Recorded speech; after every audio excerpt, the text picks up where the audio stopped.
Bismillahirrahmanirrahim. Assalamu alaikum.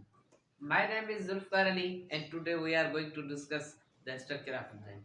तो इस enzyme का जो स्ट्रक्चर होता है वो थ्री डायमेंशनल ग्लोब्यूलर प्रोटीन से बना हुआ होता है और स्ट्रक्चर होता है जो थ्री डायमेंशनल स्ट्रक्चर होता है और बना किससे हुआ होता है ग्लोब्यूलर प्रोटीन से बना हुआ होता है। ठीक है, enzymes are specially react with the special substrate called substrate. ठीक है, तो एंजाइम जो होता है वो स्पेशली एक सब्सटेंस से करता है, रिएक्ट करता है, जिसको हम क्या कहते हैं, सबस्ट्रेट कहते हैं। ठीक है, एक सब्सटेंस होता है जिससे वो स्पेशली उसी से रिएक्ट करता है, जिसको हम सबस्ट्रेट कहते हैं। हमने ये पिछले लेक्चर में भी पढ़ा था, लेकिन आज भी मैंने बता दिया आपको। ठीक है, तो each enzyme has the charge in place to fit the substrate is called electrocyte. Means सारे एंजाइम जो होते हैं ना, उनके पास क्या होती है, एक चार्ज इन प्लेस होती है जो क्या करती है, सबस्ट्रेट को फिट करती है।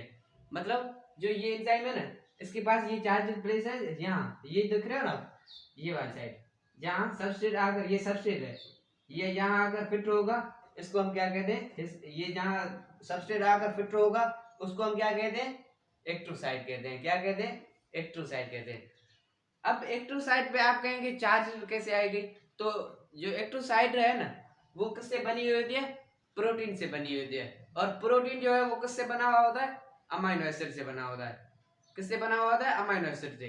जो अमाइनो एसिड है ना, जो अमाइनो एसिड है वो आपस में जुड़कर क्या बनाते हैं, प्रोटीन। तो जब अमाइनो एसिड जुड़ते हैं तो उनके बीच में एक बांध बनता है, जिसको हम क्या कहते हैं, पेप्टाइड बांध।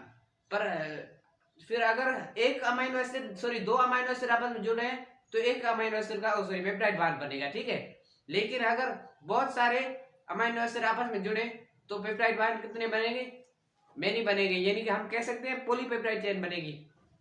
पॉलीपेप्टाइड चेन मींस बड़ी चेन बनेगी। ठीक है, तो ये जो है एक्टिव साइट पे जो चार्ज बनती है वो किसी वजह से बनती है। एक तो बनती है अमाइनो एसिड की वजह से, दूसरी बनती है किसके, पॉलीपेप्टाइड चेन की वजह से बनती है। ठीक है, इसके ऊपर जो चेन जो चार्ज बनती है वो उस वजह से बनती है। अब जो हम पढ़ने वाले हैं वो है एक्टिव साइट के ऊपर जो है वो रीजन कितनी होती है। एक्टिव साइट जो होती है ना, उसकी रीजन कितनी होती है। जो एक्टिव साइट की दरअसल में दो रीजन होती है। कौन कौन सी, एक होती है बाइंडिंग साइट, दूसरी होती है कैटालाइटिक साइट। जो बाइंडिंग साइट होती है वो क्या होती है, होल्ड सबस्ट्रेट इन प्लेस। जो बाइंडिंग साइट होती है ना, वो सबस्ट्रेट को होल्ड करके रखती है।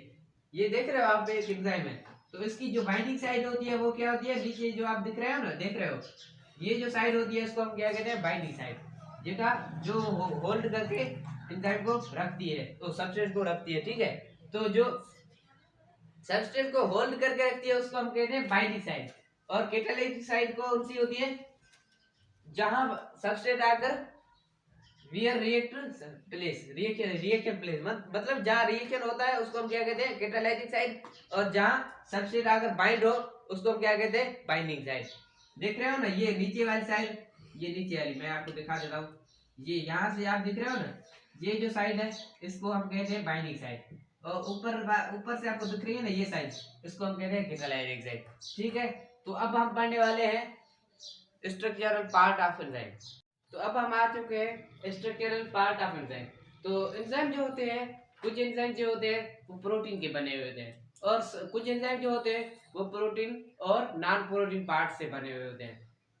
ठीक है, तो कुछ एंजाइम होते हैं जो प्रोटीन से बने होते हैं, जिनका एग्जांपल है पेप्सिन और अमाइलेज। जो पेप्सिन और अमाइलेज होते हैं ना, वो सिर्फ और सिर्फ प्रोटीन पार्ट के ही बने हुए होते हैं, नॉन प्रोटीन से नहीं बने होते। हमने देखा था ना कि एंजाइम जो होता है वो प्रोटीन इन नेचर होता है। तो एंजाइम जो होते हैं वो कुछ होते हैं वो जो है ना सारे प्रोटीन के बने हुए होते हैं, लेकिन कुछ एंजाइम ऐसे भी होते हैं जिनके साथ प्रोटीन के साथ, जो प्रोटीन के वो भी बने होते हैं, लेकिन प्रोटीन के साथ उनके साथ नॉन प्रोटीन पार्ट भी अटैच होता है। ठीक है, तो जो प्रोटीन के बने होते हैं वो कौन से हैं, पेप्सिन और अमाइलेज। और जो नॉन प्रोटीन के बने हुए होते हैं ना, उनको हम क्या कहते हैं, उनको हम कहते हैं कॉन्जुगेटेड एंजाइम्स। कौन से, जो नॉन प्रोटीन के protein plus non protein part होता है जिनमें, उनको हम कहते हैं कॉन्जुगेटेड एंजाइम्स। ठीक है, तो उसके बाद जो नॉन प्रोटीन पार्ट होता है एंजाइम्स का, उसको नॉन प्रोटीन पार्ट को हम क्या कहते हैं। अब ये देखो, अगर ये एक एंजाइम है ना, कि ये बना हुआ किस चीज से, प्रोटीन से बना हुआ है पूरा का पूरा, तो हम इसको क्या कहेंगे, प्रोटीन पार्ट है, ये सब पूरा का पूरा प्रोटीन से बना हुआ है, प्रोटीन पार्ट है, तो ये हो गया ओनली प्रोटीन का बना हुआ। लेकिन अगर यहाँ अगर एक नॉन प्रोटीन पार्ट अटैच हो जाए, मैं ब्लैक पेन से लिखकर आपको दिखाने की कोशिश करता हूँ। अगर यहाँ नॉन प्रोटीन पार्ट यहाँ अगर अटैच हो जाए तो अब इसको क्या कहेंगे, ये नॉन प्रोटीन है, नॉन प्रोटीन पार्ट जो होता है उसको हम क्या कहेंगे, जो ये नॉन प्रोटीन पार्ट है इसको हम कहते हैं कोफैक्टर। क्या कहते हैं, कोफैक्टर। क्या कहते हैं, नॉन प्रोटीन पार्ट को कोफैक्टर।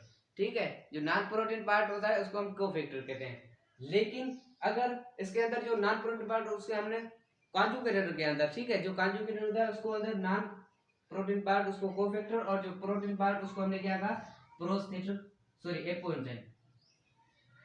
क्या कहेंगे उसको, कह सकते हैं कि होलो एंजाइम है, ये एक होलो एंजाइम है, होलो एंजाइम। ठीक है, तो ये क्या हो गया, प्रोटीन और non protein parts of enzyme. ठीक है, तो इस पूरे को हम कहते हैं होलो एंजाइम। तो अब डिस्कस करने वाले हैं कि कोफैक्टर क्या होता है, तो इसको हम डिटेल में डिस्कस करते हैं। तो अब हम पढ़ने वाले हैं कोफैक्टर। तो हमने पढ़ा कि क्या पढ़ा था, हमने पढ़ा था कि जो होलो एंजाइम होता है उसके क्या होते हैं, दो टाइप होते हैं। कौन कौन से, एक होता है एपो एंजाइम, दूसरा होता है कोफैक्टर। तो एपो एंजाइम को हमने देख लिया, लेकिन अब हम देखने वाले हैं कोफैक्टर को। तो कोफैक्टर के भी दो टाइप होते हैं। कौन कौन से, एक होता है ऑर्गेनिक कोफैक्टर, दूसरा होता है इनऑर्गेनिक कोफैक्टर। कौन कौन से इसके दो टाइप होते हैं, एक ऑर्गेनिक कोफैक्टर, दूसरा इनऑर्गेनिक कोफैक्टर।